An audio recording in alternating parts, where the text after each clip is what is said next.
Neoclassicism, the Age of Reason, from 1660 till 1790.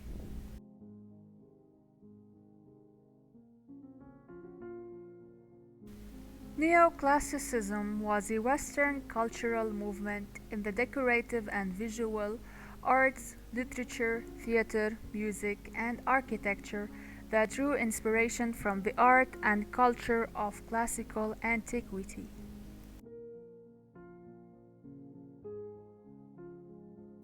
Neoclassical literature was written between 1660 and 1798. This time period is broken down into three parts. The Restoration period, 1660 till 1689. The Restoration literature continued to appeal to the heroic ideas of love and honor, particularly on stage, in heroic tragedy. Famous writers include John Dryden, John Milton, John Locke, and Sir William Temple. The Augustan period, from 1700 till 1750. This period is marked by the imitation of Virgil and Horace's literature in English letters. Famous writers include Alexander Pope, Jonathan Swift, Voltaire, and Joseph Addison. The Age of Johnson, from 1745 to 1798. This period marks the transition of the upcoming Romanticism, though the period is still largely neoclassical. A transition from the formality and the structure of the neoclassical writings to the emotional and the ungoverned writings of the Romantics. Famous writers include Samuel Johnson, Edward Gibbon, and Ben Jonson. Writers of the neoclassical period tried to imitate the style of the Romans and Greeks. Thus, the combination of the term neo, which means new, and classical, as in the Roman and Greek classics. It was also the era of the Enlightenment, which emphasized logic and reason.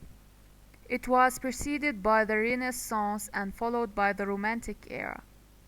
Neoclassical literature is characterized by order, reason, moderation, accuracy, and structure, in direct opposition to Renaissance attitudes, where man was seen as basically good. The neoclassical writers portrayed man as inherently flawed. They emphasized restraint, self-control, and common sense. Neoclassical writers portrayed man as inherently flawed. They emphasized restraint, self-control, and common sense. They valued order and solemnity. Their inspiration was from the classical Rome, patriotism, courage, and honor. Their tone was calm and rational. They dealt with the Greek and the Roman history.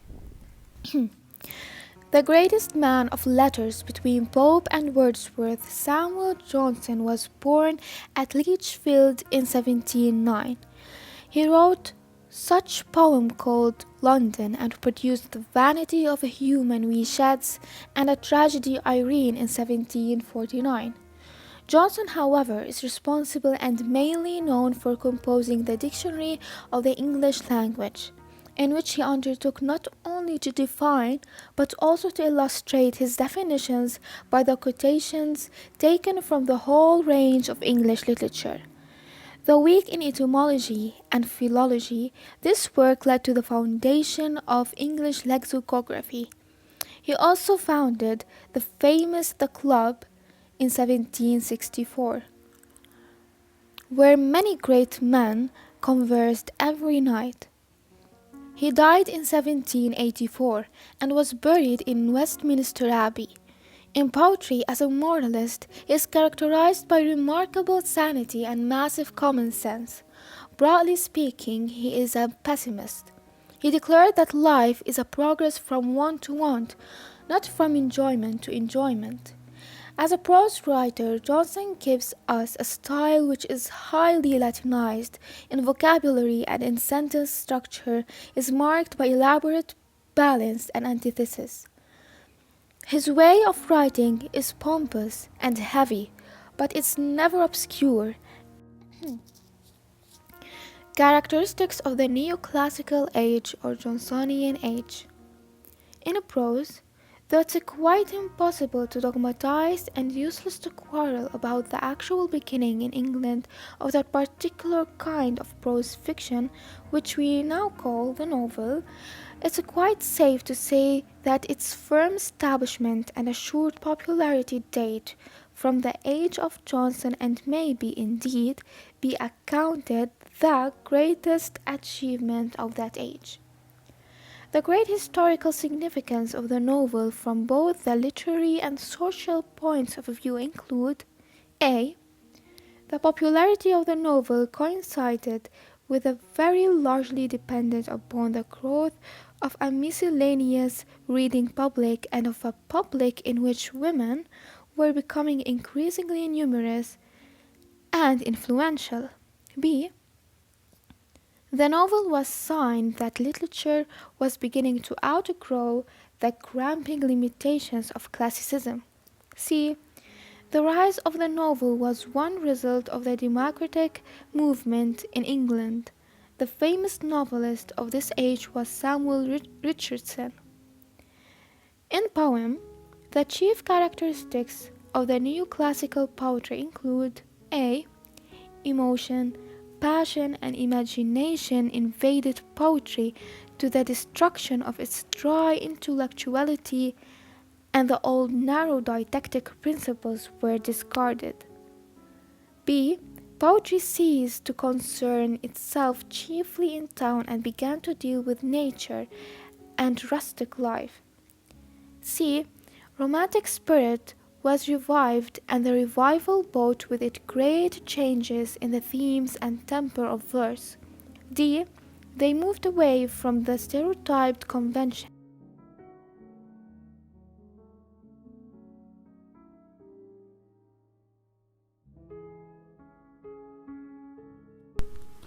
The acknowledged master of the heroic couplet and one of the primary tastemakers of the Augustan age.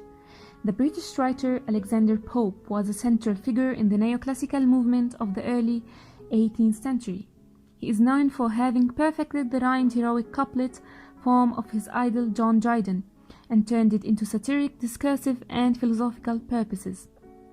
He is well known for his mock epic, The Rape of the Lock, that derides elite society, and for his work, Danciat, and his poem An Essay on Criticism, that articulates many of the central tenets of the 18th century aesthetic and moral philosophy.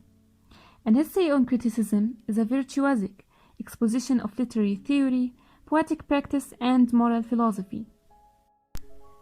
Pope contends in the poem's opening couplets that bad criticism does a greater harm than bad writing, and despite the harmful effects of bad criticism, literature requires worthy criticism. And throughout the poem, we notice that Pope refers to ancient writers such as Virgil, Homer, Aristotle, Horace, and others. And this is a testament to his belief that the imitation of the ancients is the ultimate standard for taste. Pope also says that true ease in writing comes from art, not chance, as those move easiest who have learned to dance, meaning that poets are made, not born. Pope and other Augustan writers believed in imitating the best of their classical ancestors through adopting classical genres and closely observing the principles thought to inform the ancient texts. Pope is also well remembered for his popular translation of Homer and his edition of the works of William Shakespeare.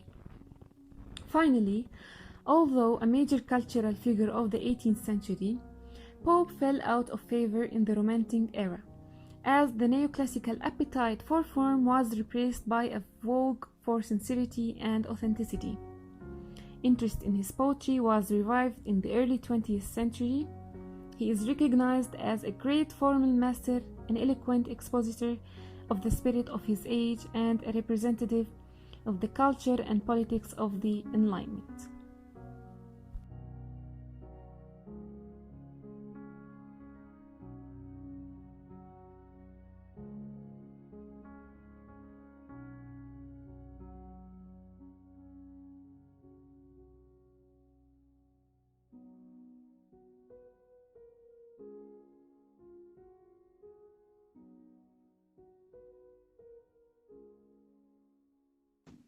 Ben Jonson, born in June 11, 1572, London, England, and died in August 6, 1637, London. English stoic dramatist, lyric poet, and literary critic. Johnson appears a humanistic thinker, and his career reflected the humanistic motivations and aspirations. Fundamentally, Johnson conceived of learning, thought, and language as phases of people's active life. According to Johnson, man should exercise and organize their own capacities to a point where they could emulate and rival the ancients and become effective on their own ways and terms as the ancients were on theirs. Ben Jonson made poetry his sole profession. To Johnson, a poet is a molder of culture, a counselor and spoken man for society, and a kind of secular priest, يعني رجل دين علماني. According to Johnson, a poem is a making, not only in itself a specific verbal creation, but by its example, the creation of other good literature, and by the influence of its ideas of good lives and enlightened society.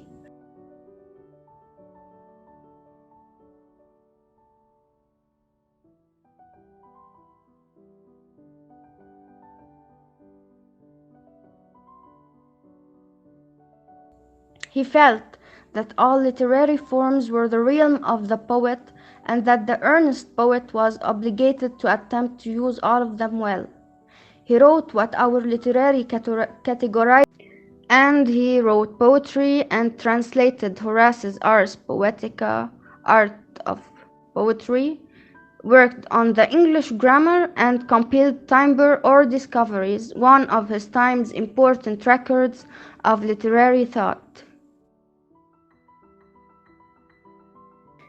Of course, Johnson was influenced by many ancient writers. Johnson turned to the ancient writers and found the corroboration for his own personal position.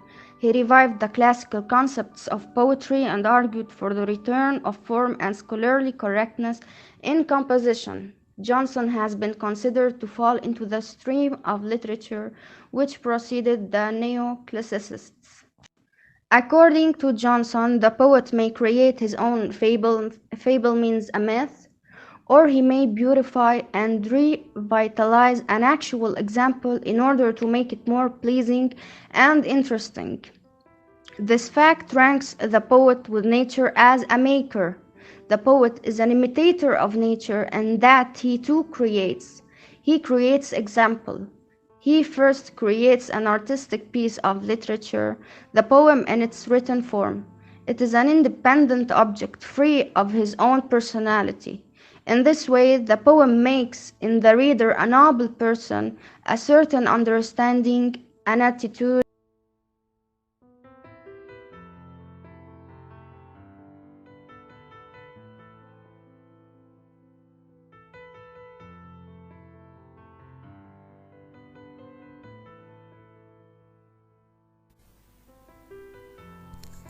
John Dryden was an English poet, critic, and playwright active in the second half of the 17th century. He is seen as dominating the literary life of Restoration England to such a point that the period came to be known in literary circles as the Age of Dryden. As a poet, Dryden is best known as a satirist and was England's first poet laureate in 1668. In addition to satires, Dryden wrote elegies, prologues, epilogues, odes, and panegyrics. His most famous poem is Absalom and Achitophel. In his essay, An Essay on Dramatic Poesy, Dryden gives an account of the neoclassical theory. He defends the classical drama, saying that it is an imitation of life and reflects human nature clearly. In his theory, Dryden upholds Aristotle's definition of poetry as a process of imitation. It imitates fact, past or present, popular beliefs, superstitions, and things in their ideal form. According to him, poetry and painting are not only true imitations of nature, but of the best nature in much greater criticism. The generally accepted view of poetry in Dryden's day was that it had to be a close imitation of facts, past or present. The final end of poetry, according to Dryden, is delight and transport rather than instruction. To realize it does not merely imitate life, but offers its own of it, a beautiful resemblance of the whole. The poet is neither a teacher nor a bare imitator, a photographer, but a creator. According to Dryden, a critic has to understand that a writer writes to his own age and people of which he himself is a product. He advocates a close study of the ancient models, not to imitate them blindly as a thoroughgoing neoclassicist would do, but to recapture their magic, to treat them as a torch to enlighten our own passage. It is the spirit of the classics that matters more than their rules. Yet these rules are not without their value, for without rules there can be no art. What Dryden achieved in his poetry was neither the emotional excitement of the early 19th century romantics nor the intellectual complexities of the metaphysicals. His poetry was built around logic and reason. His subject matter was often factual, and he aimed at expressing his thoughts in the most precise and concentrated manner. Alexander Pope was heavily influenced by Dryden and often borrowed from him. Other writers were equally influenced by Dryden and Pope. Finally, Dryden is a liberal neoclassicist who will adjust the rules of the ancients to the genius of the age to which a poet writes.